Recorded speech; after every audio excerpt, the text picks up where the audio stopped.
Mutton, মাছ আর ডিম যখন একসঙ্গে থাকে ব্যাপারটা জমে পুরো ক্ষীর হয়ে যায়। তো আজকে সেরকমই একটা থালি নিয়ে চলে এসেছি যেখানে কিন্তু সব রকম ছিল। তো চলো ফার্স্টে শেয়ার করে নি কি কি ছিল। এরকম ছিল লাল শাক, এরকম হচ্ছে লাল লাল আলু ভাজা, এদিকে তো চলে এসেছে আমাদের মাছ, আর তোমরা তো দেখেই নিলে ছিল হচ্ছে একটা তরকারি, আর তার সঙ্গে হচ্ছে কষা মাংস যেটা কিন্তু ছিল মাটন। তো ফার্স্টে লাল শাকটা দিয়ে খেয়ে নিলাম। লাল শাকটা কিন্তু বেশ ভালো ছিল, মানে একদম ভাজা ভাজা ছিল না, একটুখানি গ্রেভি মতন ছিল, বাট খুব সুন্দর ছিল, বেশ বাদাম দিয়ে দারুণ লাগছিল খেতে। ও কিন্তু খাওয়া দাওয়া করছিল, আমিও লাল শাক দিয়ে বেশ পেঁয়াজ দিয়ে জমিয়ে খাচ্ছিলাম, বেশ ভালোই লাগলো লাল শাকটা দিয়ে খেতে। তারপরে ছিল হচ্ছে ঘন মুসুরের ডাল। ডালটা কিন্তু দেখে মনে হচ্ছিল মুগের ডাল, বিকজ ডালটা এত ঘন ছিল। যাই হোক, ডালটা দিয়ে আমি ফার্স্টে খেয়ে নিলাম, কিন্তু ওকে দেখলাম ও ডাল দিয়ে বেশ পাতিলেবুটা চিপে সেটাকে দিয়ে বেশ জমিয়ে খাচ্ছে।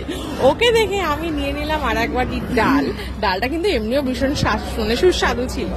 আমিও ওকে দেখে এরকম ডালটা নিয়ে তারপর ডালের মধ্যে বেশ ভালো করে লেবুটা চিপে খেলাম। ডালটা কিন্তু মুগ ডাল ছিল না, মসুর ডাল ছিল, বাট সুন্দর ঘন ছিল আর দারুণ টেস্ট ছিল। তারপরে কিন্তু নিয়ে নিলাম ভাত। এখানের একটা ভালো ব্যাপার কি, ভাত নাও সবজি নাও সবকিছু আনলিমিটেড, তুমি যেটা নেবে। তারপরে যদি এক্সট্রা ভাত নাও বা এক্সট্রা সবজি নাও, হ্যাঁ মাছ মাংস অবভিয়াসলি কস্টলি, কিন্তু এক্সট্রা সবজি বা ভাত বা মাছের ঝোল বা মাটনের ঝোল, আলু, এগুলো কিন্তু সব আনলিমিটেড। আমি দেখো বা ডাল চাইতে পুরো আমাকে 2 বাটি ডাল দিয়ে গেছে, আলু চিপস চাইতে কতটা চিপস দিয়েছে। আর এটা ছিল কিন্তু হচ্ছে শুক্তো। আমি মোটামুটি যে কোনো জায়গায় শুক্তো একটুখানি ঝোল ঝোল খাই, কিন্তু এবার দেখলাম এখানকার শুক্তোটা কিন্তু একটু ড্রাই ছিল। আর দেখো চলে এসেছে ডিম ভাজা। আর ডিম ভাজা আসলে আমাদের দুজনের মধ্যে এত কাড়াকাড়ি লেগে যায়, ওকে যখন নিতে বলি ডিমও নেবে না, তারপরে আমি নিলে লাগে ওর খেতে লোভ, তখন ডিমটা নিয়ে শুরু হয় কাড়াকাড়ি। আর এই কাকাটা তো যেন বালতি নিয়ে রেডি ছিল, মানে আমাদের যেই দেখবে পাতে ভাত কমে গেছে এসে ভাত দিয়ে দিচ্ছে, মানে না চাওয়ার আগেই ভাত দিয়ে দিচ্ছে, এরকম একটা ব্যাপার। যাই হোক, তারপরে চলো একটু মাছটা দিয়ে খাওয়া। এটা কিন্তু ছিল হচ্ছে রুই মাছ। রুই মাছটা ও হো, মাছটা দিয়ে যেন মনে হচ্ছে রস বেরিয়ে আসলো রে। যাই হোক, রুই আমি এরকম দেখিনি, মাছটা কিন্তু বেশ জুসি টাইপের ছিল।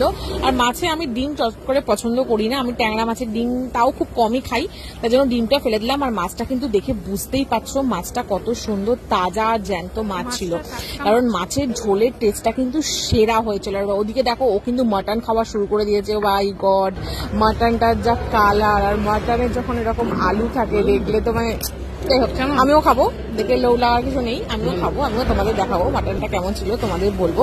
বাট আমি তখন মাছ খাচ্ছিলাম আর ও মাটন দিয়ে খাচ্ছিল। মাছটাও কিন্তু খুব সুন্দর ছিল।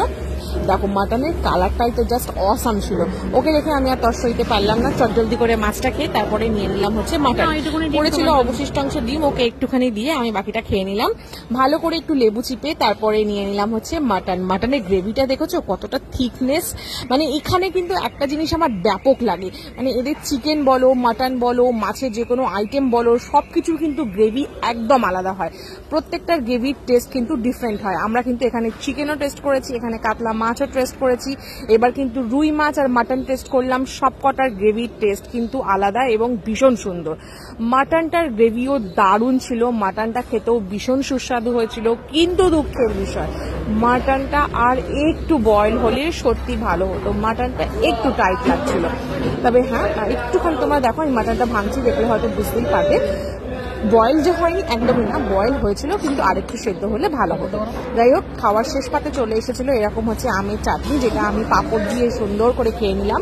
এখানকার খাওয়া দাওয়া কিন্তু খুব ভালো, হয়তো এটা একটু দূরে, বাট তোমরা কিন্তু এখানে এসে একবার খাওয়া দাওয়া করতে পারো। খাওয়া দাওয়ার কোয়ালিটি তো এ ক্লাস। এটা হচ্ছে দেখো শঙ্কর মিষ্টান্নালয়। যাই হোক, আজকের ভিডিওটা এখানেই শেষ করছি।